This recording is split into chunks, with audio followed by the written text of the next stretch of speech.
जी अस्सलाम वालेकुम, मैं हूं तौफीक अहमद वर्चुअल गुरु कंसल्टेंसी प्राइवेट लिमिटेड के प्लेटफॉर्म से। आज हम बात करेंगे कि जो माली साल 2023 की रिटर्न भेजनी है इंशाल्लाह 1 जुलाई या जुलाई 2023 के फर्स्ट वीक में नए माली साल के गोशवारे आ जाएंगे FBR की तरफ से और हम अपनी रिटर्न जमा करवाने शुरू कर देंगे।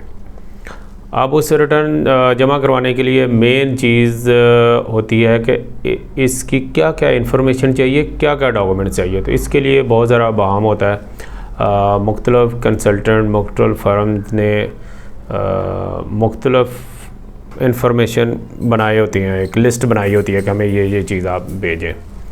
अच्छा, वो मोस्टली 99% एक ही जैसी होती हैं, या कुछ हो सकता है कि कोई चाहता हो कि इस तरह इस फॉर्मेट पे मुझे चीज़ें लिखते हैं या ये डॉक्यूमेंट्स दें। तो मैं आप लोगों की आसानी के लिए जो कि कॉमन रिक्वायर्ड चीज़ें होती हैं या इन्फॉर्मेशन चाहिए होती है वो आपको मैं बताऊंगा। और इसमें हमारे जो फाइलर हज़रात हैं पाकिस्तान में, ये 3 तरह के जो क्लासेस हम करते हैं, तो वो 3 तरह के लोग हैं। पहली एंट्री जो बहुत ज़्यादा रिटर्न माशाल्लाह भरते हैं वो है हमारे सैलरी पर्सन, सैलरी इंडिविजुअल या तनख्वाहदार तबका। दूसरे में आ जाते हैं हमारे बिज़नेसमैन, वो ऐसे बिज़नेसमैन जिन्होंने जो है FBR में अपना बिज़नेस रजिस्टर्ड किया हुआ है या नहीं किया हुआ, लेकिन वो उनकी इनकम सोर्स बिज़नेस है। और तीसरे आ जाते हैं हमारे बैरून मुल्क पाकिस्तान, जिनको हम जो नॉर्मली हमारे ओवरसीज़ पाकिस्तानी कहा जाता है, जिनकी जो इनकम सोर्स है वो बाहर से एज ए, या चाहे वो वहाँ पे जॉब कर रहे हैं या ख़ुद अपनी अर्निंग कर रहे हैं, लेकिन पाकिस्तान में वो रेमिटेंस की सूरत में भेजते हैं। तो ये 3 क्लासेस हैं।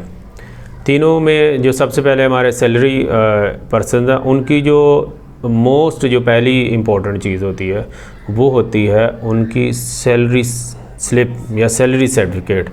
वो सैलरी स्लिप भी जो है वो चाहिए होगी जून 2023 की, अगर वो माली साल 2023 की रिटर्न भरी जा रही है।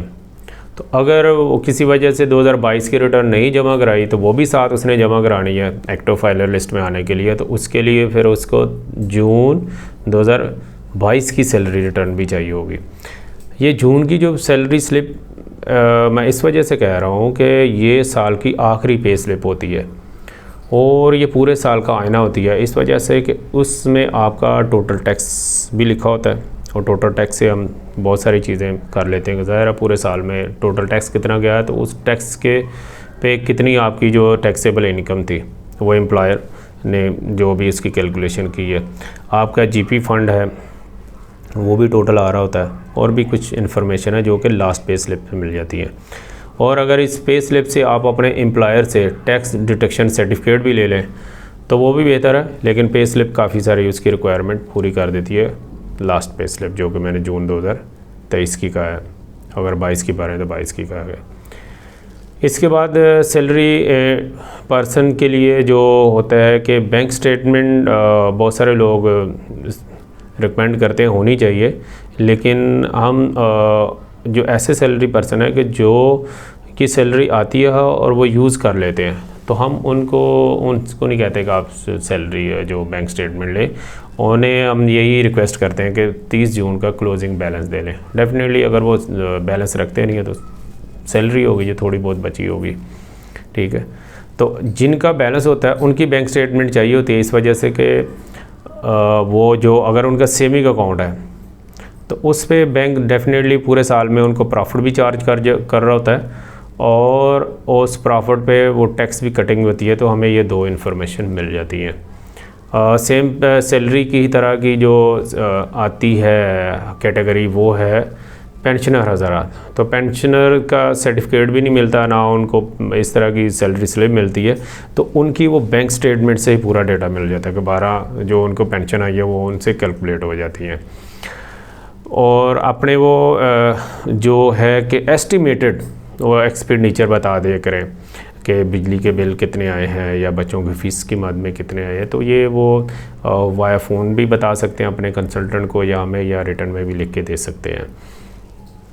इसके बाद जो है कि अगर उन्होंने साल भर में कोई अपनी चीज़ परचेज़ की है, चाहे प्रॉपर्टी में या कोई व्हीकल, गाड़ी, मोटरसाइकिल, तो उसकी इन्फॉर्मेशन लाजमी इंटर करवाया करें। और अगर कोई पहले इंटर थी और आपने सेल कर दिया तो उसकी लाजमी जो अपडेट है इन्फॉर्मेशन लाजमी करवाया करें, इससे ताकि आपकी जो रिटर्न है एक अच्छी बन जाए। तो ये सैलरी पर्सन की जो मेन रिक्वायरमेंट है बता दी।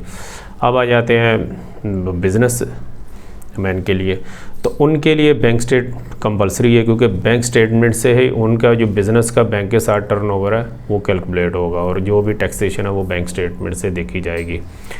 और इसके अलावा डेफिनेटली हर जो बिज़नेसमैन है, चाहे दुकानदार है, तो उसने अपना एक रजिस्टर बनाया होता है, हिसाब किताब बनाया होता है, तो उससे वो लाजमी जो या तो रजिस्टर दे दें या उसमें लिख दें कि हमने पूरे साल में अगर किराए पे दुकान थी तो किराया कितना पे किया, और बंदे रखे हुए थे उनको हमने कितनी उसकी सैलरी दी, और अगर कोई रिपेयर मेंटेनेंस पे आया तो वो कितना आया।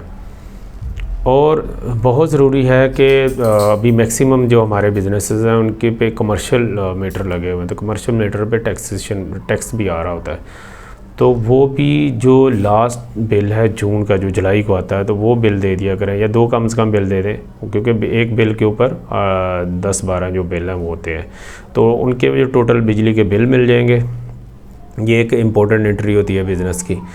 और आजकल माशाल्लाह जो हर जो इलेक्ट्रिक सप्लायर कंपनी है और उनकी ऐप्स भी हैं, तो ऐप्स में जाके वो अपना टैक्स सर्टिफिकेट भी निकाल सकते हैं।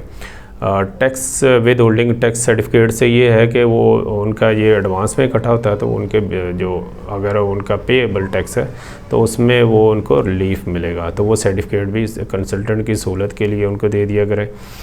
या आपकी जो ज़ाहिर है उसमें आपका एडवांस टैक्स कटा हुआ तो उसमें मैनेज हो जाएगा, या वो फिर टोटल बिल लेके उसकी वो कैलकुलेशन लगा लेगा। इसके बाद वही कॉमन चीज़ है कि अगर कोई प्रॉपर्टी में आपने कोई कमी पेशी की है उसकी आप डिटेल लाजमी दें। आपको बिज़नेस में कोई लॉस हुआ है तो उसकी लाजमी डिटेल दें। और इसके बाद आ जाते हैं हमारे जो ओवरसीज़ पाकिस्तानी भाई हैं, तो ओवरसीज़ पाकिस्तानी के लिए बैंक स्टेटमेंट अगर वो देंगे तो उनसे उनकी जो बैंक के थ्रू उन्होंने रेमिटेंस भेजी है वो उसका रिकॉर्ड मिल जाएगा। और सेम लाइक अगर सेविंग अकाउंट है तो उसमें कितना प्रॉफिट चार्ज हुआ है वो उसकी डिटेल हमें मिल जाएगी, और उस पर जो टैक्सेशन है उसकी स्टेट मिल जाएगी। अगर बैंक के अलावा हुंडी के ज़रिए वो भेजते हैं पैसे या किसी भी मीन के या ख़ुद लेकर आए हैं तो उसकी एक रफली सी डिटेल फराम करें। और जो उन्होंने प्रॉपर्टी ली है, ये बहुत ज़रूरी है कि ज़ाहिर पैसे भेजे हैं तो उसके 2 ही मकसद यूज़ हो सकते हैं, या तो वो सारे खर्च हो गए हैं तो खर्च में लगा दें, या आपने जो पैसे साल भर में भेजे थे कोई प्लॉट लिया या किसी प्लॉट है आपकी वो उसकी इंस्टॉलमेंट पे कर रहे हैं तो ये लाजमी इन्फॉर्मेशन जो अपडेट कराया करें। अच्छा, ये बहुत ज़रूरी है कि आप अपने कंसल्टेंट से हम भी कहते हैं कि वो जो रिटर्न आप जमा करवाते हैं तो उसकी कॉपी लाजमी लिया करें, उसको चेक किया करेंगे जो इन्फॉर्मेशन आपने बताई थी क्या उसने रिपोर्ट की। और उससे भी बेहतर है कि आप उन्हें कहें जी जमा करवाने से पहले एक दफ़ा मुझे चेक करवा लीजिएगा। उसमें वो जो ड्राफ्ट पूरी आपकी रिटर्न तैयार करेगा उस पर वाटरमार्क ड्राफ्ट का ही आ रहा होगा, तो आप एक नज़र देख लेंगे उसमें। अगर आपको कोई कन्फ्यूजन है, आपका कोई क्वेश्चन है कि ये चीज़ इसने रिपोर्ट की या एक चीज़ मिस की, तो आप उसकी करेक्शन करा सकेंगे। और वो चेक कराने के बाद उसे कहें जी ओके अब आप जमा करवा दें।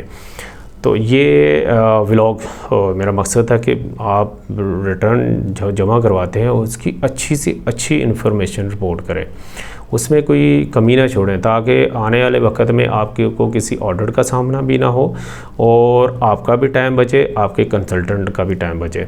उम्मीद है ये वीडियो आपको पसंद आई होगी। अपनी दुआ में मुझे याद रखिएगा। अल्लाह हाफिज़।